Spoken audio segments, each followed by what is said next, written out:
Hi అండి, నమస్తే. Welcome to Radhakrishna mandal. ఈరోజు మన ఛానల్లో ఎంతో టేస్టీగా ఉండే పర్ఫెక్ట్ స్పాంజ్ కేక్ అండి.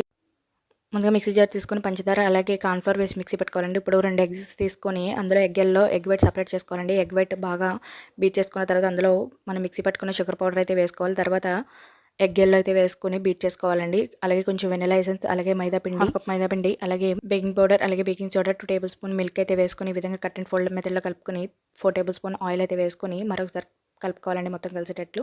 మీకు ఫుల్ వీడియో కావాలంటే నేను లింక్ అనేది టైటిల్ కింద ఇస్తాను, తప్పకుండా చూడండి ఫుల్ వీడియో. అలాగే బేకింగ్ ట్రేలో ఈ విధంగా ఆయిల్ అప్లై చేసుకొని పిండి స్ప్రెడ్ చేసుకొని కేక్ బ్యాటర్ అయితే అందులో వేసుకొని ప్రీహీటెడ్ చేసుకున్న గిన్నెలు అయితే పెట్టుకొని కేక్ని 35 to 40 మినిట్స్ బేక్ చేసుకోవాలండి. అంతే అండి. 35 మినిట్స్ తర్వాత చూపిస్తుంది, చాలా టేస్టీగా స్పాంజీగా వచ్చింది. మీరు ఫుల్ వీడియో మాత్రం తప్పకుండా చూడండి, నేను లింక్ అయితే ఇస్తాను. అంతే అండి, ఎంతో టేస్టీగా బేకరీ స్టైల్ స్పాంజ్ కేక్ అయితే రెడీ అయిపోయిందండి.